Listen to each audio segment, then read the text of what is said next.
এনেকুৱা অট্টহাস্য যে মহিলা আই মাতৃ তেওঁলোকৰ কাৰণে কোনো ফেক্টৰ নহয়, তেওঁলোক শ্ৰদ্ধাৰ পাত্ৰ নহয়, কেৱল মাত্ৰ ৰাজনৈতিক ৰুটি সেকাৰ বাবে, পলিটিকেল এটা ৰাজনৈতিক লাভালাভৰ বাবে তেওঁলোকে যেন এই বিধেয়কখন বিৰোধ কৰি তেওঁলোকৰ জয় কৰিব, সুনিশ্চিত কৰিব।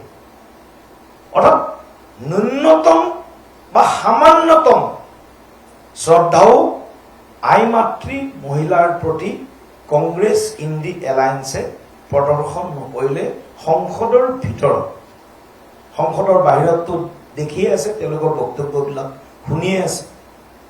গতিকে আজিৰ সংবাদমেলখন আমি এইকাৰণে আয়োজন কৰিছোঁ যে সমগ্ৰ দেশত NDA নেশ্যনেল ডেমক্ৰেটিক এলায়েন্স, আমি সমূহ ঘটক দল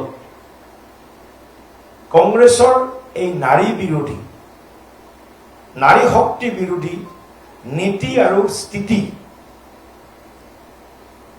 তেওঁলোকৰ যিখন আগলি ফেচ, অতি কুৎসিত যিখন মুখা নাৰী শক্তিৰ সবলীকৰণৰ বিৰুদ্ধে, এই কুৎসিত মুখাখন খোল খোৱাৰ বাবে আৰু সমগ্ৰ শেষৰ গৰাকী নাৰী শক্তিলৈ যাতে এই বাৰ্তাটো আমি কঢ়িয়াই লৈ যাব পাৰোঁ যে কংগ্ৰেছে কেনেদৰে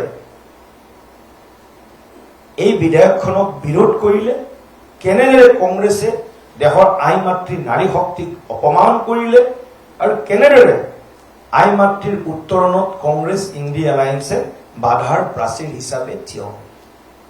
আৰু কংগ্ৰেছে সদায় দেশৰ স্বাৰ্থৰ বিৰুদ্ধে অৱস্থান কৰিছে। এয়া তেওঁলোকৰ অভ্যাসত পৰিণত হৈ গৈছে। দেশৰ ৰাষ্ট্ৰৰ হিতৰ বাবে যিকোনো যেতিয়া সিদ্ধান্ত বা নীতি গ্ৰহণ কৰা হয়, সদায় কংগ্ৰেছে তাৰ বিৰোধিতা কৰে।